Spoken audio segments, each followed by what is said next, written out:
एक गांव में बिरजू नाम का आदमी रहता था। वो अक्सर लोगों का सामान चुरा लेता और अगर सड़क पर कुछ पड़ा हो तो बिना कुछ सोचे समझे उठा लेता था। एक दिन, अरे वाह, ये सड़क पर चमकता हुआ क्या पड़ा हुआ है? अरे वाह, ये तो सोने का सिक्का है। बिरजू, तेरी किस्मत भी बहुत अच्छी है। चलो ये लेकर चलता हूँ और अपनी बीवी को दिखाता हूँ। ये सब एक चुड़ैल ऊपर से देख रही होती है। अरे वाह, क्या लालची आदमी है, क्यों न इसी को फंसा लूं। उधर बिरजू सोने का सिक्का लेकर अपनी बीवी बसंती के पास पहुंचता है। अरे बसंती, कहाँ है तू? देख, तेरे लिए मैं क्या लाया। क्या लाए हो? अरे वाह, ये तो वाकई सोने का सिक्का है जी। लेकिन तुम्हें ये कहाँ मिला? ऐसे ही तुम रास्ते से कुछ भी उठा लेते हो। देखना, एक दिन मुश्किल में पड़ जाओगे। यार, तुमसे तो बात करना बेकार है। कुछ भी हो, तुम्हें उसमें बुराई ही नजर आती है। कुछ नहीं होगा। ऐसा कह के बिरजू गुस्से में घर से निकल जाता है और एक पेड़ के नीचे लेटे लेटे सोचता है। अरे यार, क्या जिंदगी है। बीवी को तो हर काम में बुराई ही नजर आती है। इससे अच्छा तो शादी ही नहीं करता। एक शोले की बसंती थी और एक मेरी। वाह रे जिंदगी। चलो अब घर तो जाना ही पड़ेगा। फिर बिरजू घर जा रहा होता है और तभी उसे रास्ते में से एक चमचमाती हुई चप्पल दिखती है। अरे वाह बेटा, क्या किस्मत है तेरी। वाह, मजा ही आ गया। ये सोने की चप्पल तो लाखों की होगी। बिरजू वो चप्पल उठा लेता है और पहनकर देखने लगता है। अरे वाह, ये तो बिल्कुल मेरे नाप की है। बिरजू जैसे ही वो चप्पल पहनता है, उसकी शक्ल बदलने लगती है। उसकी आंखें लाल हो जाती है। अरे अरे मैया रे, ये क्या हो गया? मुझे इतना दर्द क्यों हो रहा है? तभी वहाँ से एक गांव वाला जा रहा होता है। अरे बिरजू, तुम इतनी रात को यहाँ क्या कर रहे हो? लेकिन बिरजू कोई जवाब नहीं देता। लगता है बसंती भाभी ने तुम्हें धन्नो बना के घर से बाहर निकाल दिया। बहुत हंसी आ रही है, अब हंस बे। ऐसा कह के बिरजू गांव वाले की गर्दन पकड़ लेता है। अरे मर गया रे, बचाओ। अरे बिरजू भाई, मुझे नीचे उतारो। आगे से कभी मजाक नहीं करूँगा। नीचे उतारो? अबे अब तो तू ऊपर ही जा। ऐसा कह के बिरजू गांव वाले को मार देता है। फिर वो चुड़ैल आकर उस लाश को खाने लगती है।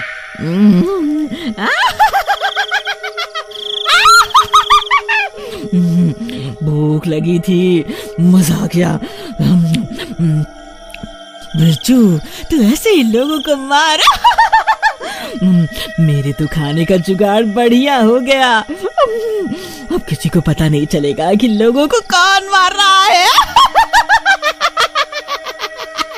फिर बिरजू को जो भी रास्ते में मिलता है वो उसे मार कर फेंकता जाता है और चुड़ैल उसे खाती जाती है। ऐसे ही सुबह होते ही वो ठीक हो जाता है और बिरजू अपने घर पहुंचता है। वहाँ बसंती उसका इंतजार कर रही होती है। कहाँ थे रात भर? मैं यहाँ पागल हूँ जो तुम्हारा इंतजार करती रही। अरे पगली, ये देख। अरे ये क्या? हाँ, ये तो सोने की लगती है। ये आपको कहाँ मिल गई जी? मुझे तो कोई गड़बड़ लगती है। भला ऐसे रास्ते में कौन सोने की चप्पल छोड़ेगा? आप इसे गांव के मुखिया को दे आओ। अरे पागल हो गई है क्या? पता भी है ये कितने की होगी?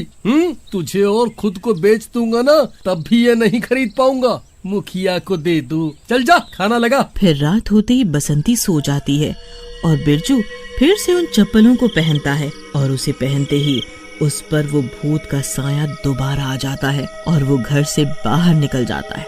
घर से बाहर निकलते ही उसे उसका पड़ोसी मुन्ना देख लेता है और उसके पास आता है। अरे बिरजू भाई, क्या बात है? तुम्हारी आंखें क्यों लाल हैं भाई? भाभी से लड़ाई हो गई क्या? कल भी घर में नहीं थे या नई भाभी का चक्कर है क्या?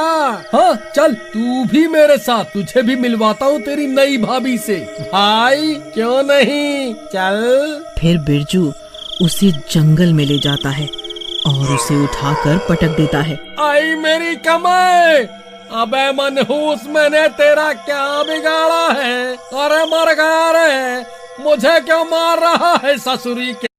फिर बिरजू पूरा भूत बन जाता है और वो चुड़ैल भी वहाँ आ जाती है।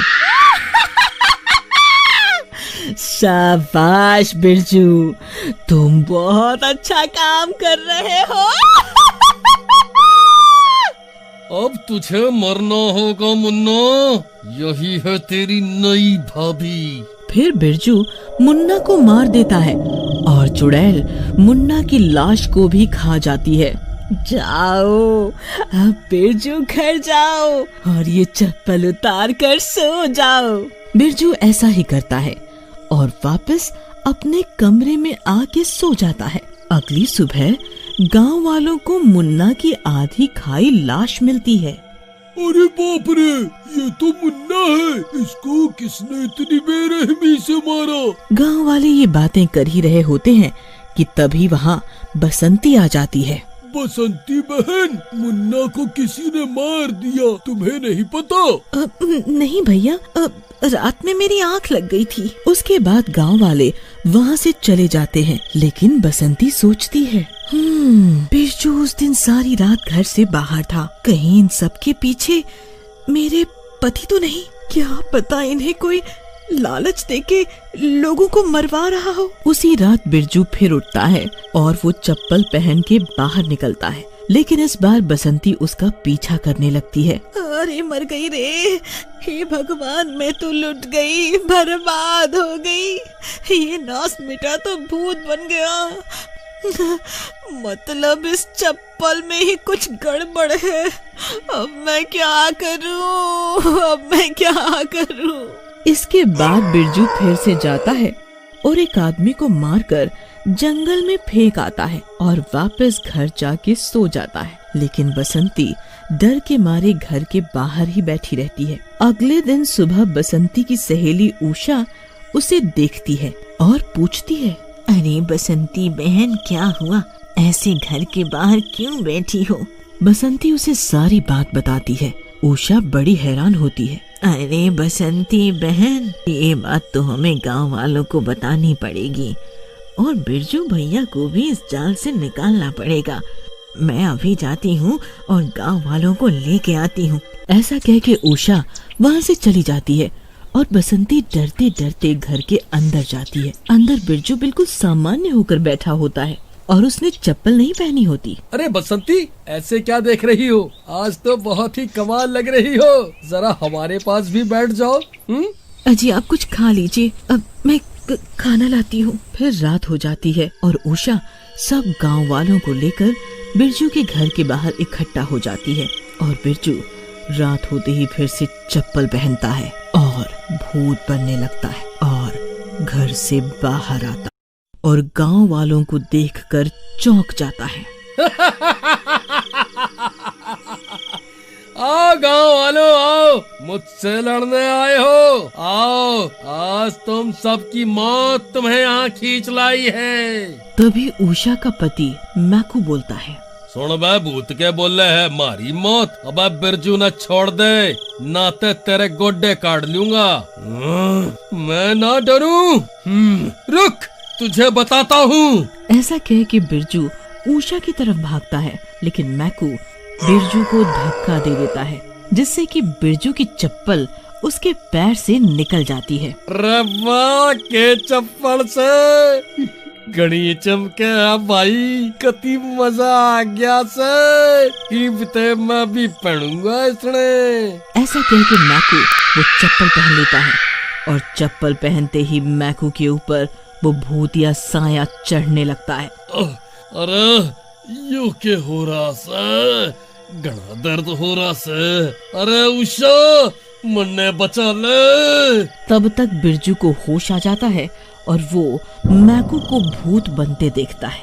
अरे बाप रे, इस भूतिया चप्पल का असर तो मैकू पर हो गया। अरे मैकू को बांध दो, नहीं तो ये सबको मार देगा। गांव वाले जल्दी से मैकू को बांध देते हैं और गांव के बाहर नदी के किनारे लेके चले जाते हैं। अरे भाइयों, ये समय डरने का नहीं है, पहले इसके पैर से चप्पल निकालनी होगी, फिर ये ठीक हो जाएगा। अरे ओ मूर्ख गांव वालों, ये क्या कर रहे हो? मेरा खेल मत बिगाड़ो, मैं फिर से भूखी नहीं मरना चाहती। ये चप्पलें बहुत कीमती हैं। लाओ लाओ लाओ, मुझे वापस दे दो, नहीं तो मैं किसी को नहीं छोड़ूंगी, किसी को नहीं छोड़ूंगी। सब गांव वाले डर के मारे वहाँ से भाग जाते हैं। अरे मर गए रे, भागो यहाँ से, ये चुड़ैल कहाँ से आ गई? अरे लगता है ये भूतिया चप्पल इसी की है। अरे मर गया रे। अरे भाया, ये चुड़ैल कित से आ गई? ईब मैं क्या करूं? ये क्या हो रहा है? मारा तो दिमाग खराब हो गया से, कुछ ना समझ आ रहा से। नहीं भाई, ये चुड़ैल ही सब मुसीबतों की जड़ है। इसी ने मुझे ये नकली सोने की चप्पल का लालच दे के फंसा लिया। फिर बिरजू की पत्नी बसंती वहाँ मशाल लेकर आ जाती है और उस चप्पल को जला देती है। जैसे ही चप्पल जल जाती है, वो चुड़ैल भी जलने लगती है और बिरजू उसे जलाकर नदी में फेंक देता है।